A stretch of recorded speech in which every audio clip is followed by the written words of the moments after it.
Welcome to the story of America. Hello, my friends. Today, we begin a fascinating journey through the history of the United States of America. This is a special lesson for listening and speaking practice, and I promise to make it easy, fun, and interesting. By the end of this series, you will know everything about America, its discovery, its struggles, its people, and why it is one of the most powerful countries in the world today. Who discovered America? Let's start with the big question. How did it all begin? A long, long time ago, around 15,000 years ago, Native American tribes lived on this land. They were the first people to call America home. These tribes were hunters and gatherers who traveled across a land bridge from Asia to North America. They lived in harmony with nature, growing crops, hunting animals, and building unique cultures. But the story of America as we know it starts much later. In 1492, an Italian explorer named Christopher Columbus set sail. He was looking for a new route to Asia, but instead he landed in the Americas. This journey was funded by the King and Queen of Spain, Ferdinand and Isabella. Columbus thought he had reached India, so he called the native people Indians. However, Columbus wasn't the first European to reach America. Nearly 500 years earlier, the Vikings, led by Leif Erikson, landed in what is now Canada.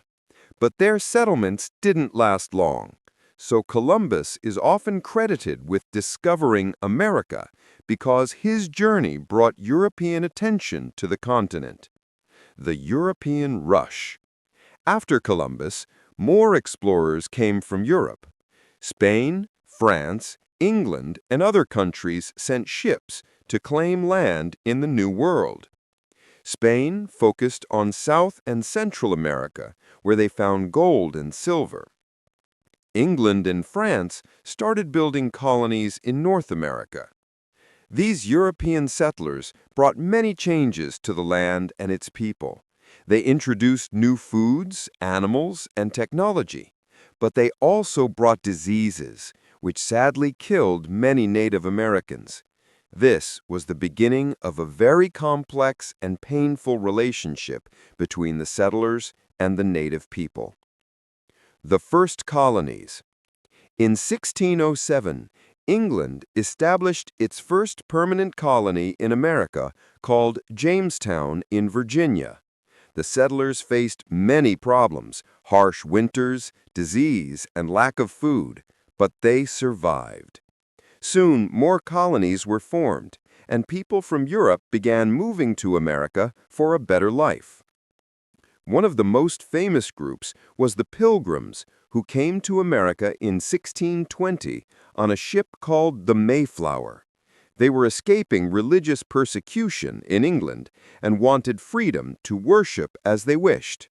They landed in what is now Massachusetts and celebrated the first Thanksgiving with Native Americans who helped them survive.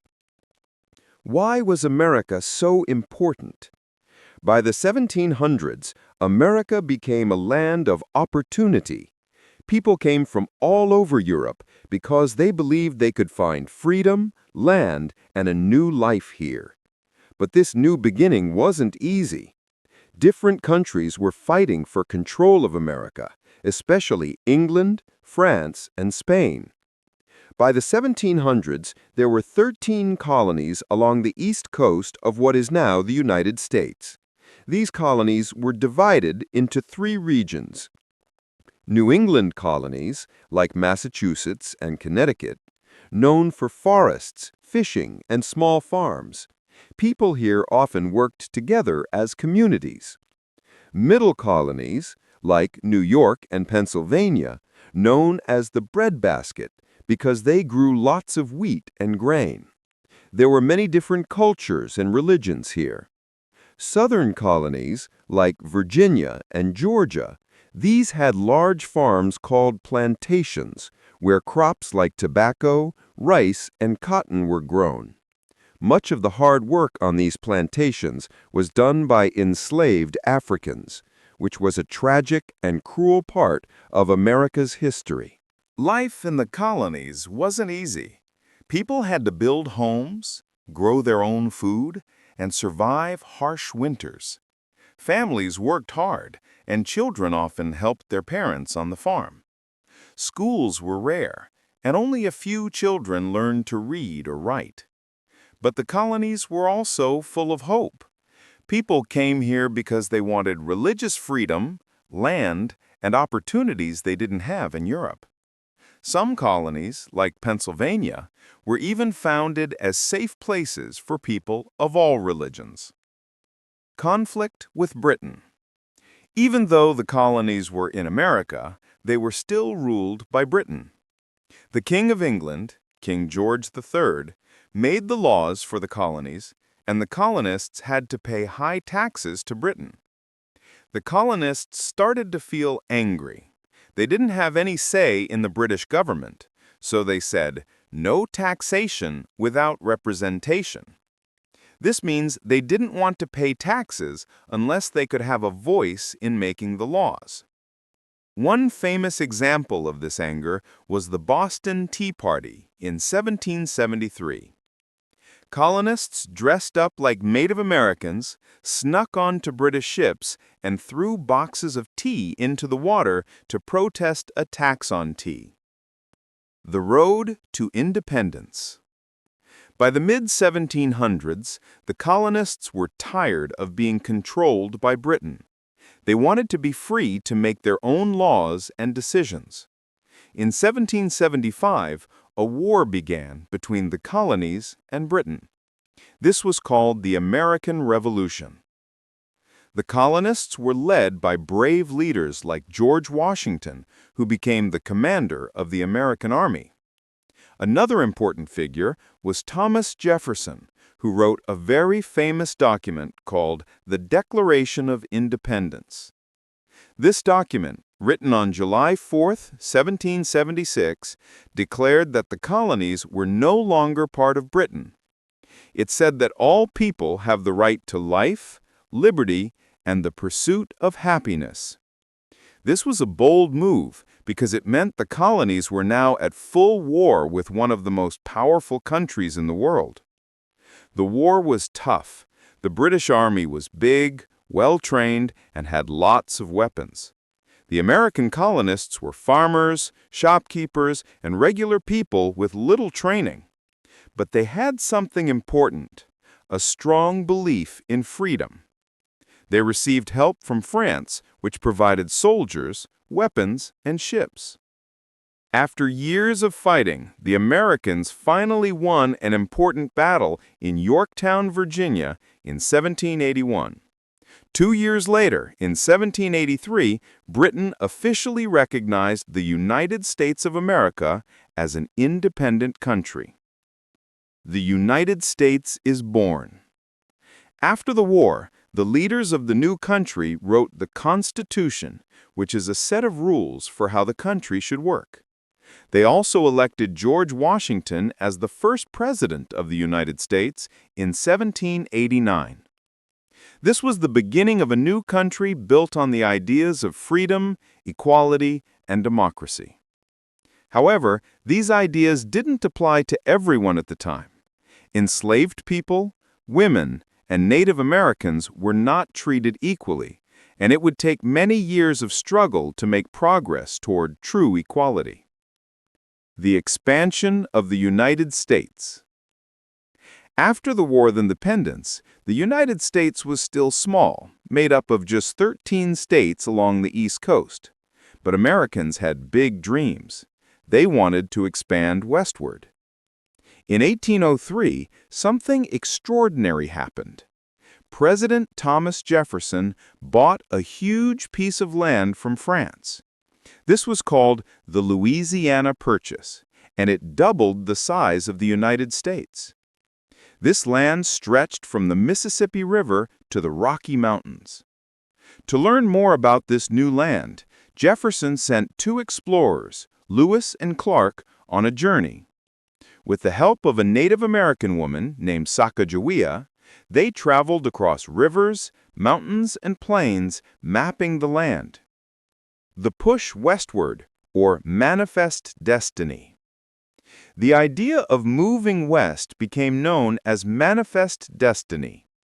Many Americans believed it was their destiny or fate to spread across the entire continent. Families traveled in covered wagons to find new homes in the West. However, this expansion wasn't fair to everyone. Native American tribes were forced off their lands and pushed onto reservations. This led to many conflicts and a deep sense of loss for the native peoples, whose way of life was forever changed. The rise of slavery and a divided nation. As America grew, so did its economy. The southern states became wealthy because of large plantations that grew crops like cotton and tobacco. But this wealth relied on the labor of enslaved Africans. Slavery was a brutal system where people were treated as property. By the mid-1800s, America was divided. The North, most people believed slavery was wrong and wanted to end it. Many worked in factories or owned small farms. The South, the economy depended on slavery, and plantation owners wanted to keep it. This disagreement led to the Civil War, 1861 to 1865. President Abraham Lincoln, who led the North, believed in keeping the country together and ending slavery.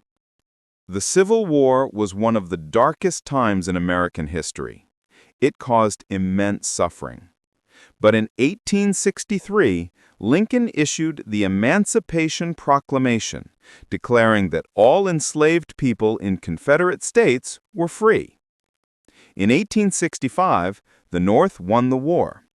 The Southern states rejoined the United States, and slavery was officially abolished with the 13th Amendment. Reconstruction and struggles for equality. After the war came a period called Reconstruction. New laws gave African Americans citizenship, the 14th Amendment, and the right to vote, the 15th Amendment. However, there was a strong backlash in the South, leading to unfair Jim Crow laws that kept black people separate and unequal. The Industrial Revolution. In the late 1800s, America transformed through the Industrial Revolution. Machines and factories changed how people lived. Electricity, thanks to inventors like Thomas Edison. Telephone, invented by Alexander Graham Bell. Railroads connected the country. Millions of immigrants from Europe and Asia came to America through places like Ellis Island, hoping for a better life. They built the railroads and worked in factories, contributing to America's growth. The 20th century. America became a global power. World War I. America joined in 1917, helping allies like Britain and France win. The Roaring Twenties, a time of economic boom, jazz music, and women getting the right to vote, the 19th Amendment. The Great Depression. In 1929, the stock market crashed, leading to severe poverty. President Franklin Roosevelt, or FDR, created the New Deal to help rebuild the economy. World War II. America joined after Japan attacked Pearl Harbor in 1941. The U.S. and its allies defeated Germany and Japan in 1945. The Modern Era. After World War II, America became a global superpower. The Cold War, a rivalry between the USA, democracy, and the Soviet Union, communism. This included the space race, the U.S. landed on the moon in 1969, and the fall of the Berlin Wall. Civil rights movement. In the 1950s and 60s, leaders like Martin Luther King Jr. fought for racial equality. His "I Have a Dream" speech and the Civil Rights Act of 1964 were major milestones. Why is America so powerful today? Diverse population. Immigrants bring talent, culture, and innovation. Strong economy. A leader in technology, Apple, Google, Tesla. Business and education. Military power. Highly advanced military. Cultural influence. Movies, music, and fashion are famous worldwide. Conclusion. America is not perfect. It still faces challenges like racism and inequality. But it is a country built on hope, dreams, and hard work. Its history shows that struggles can lead to growth and that diversity makes a nation stronger. The future of America is bright, full of possibilities, and it's up to all of us to make it even better. This concludes our journey through the history of America.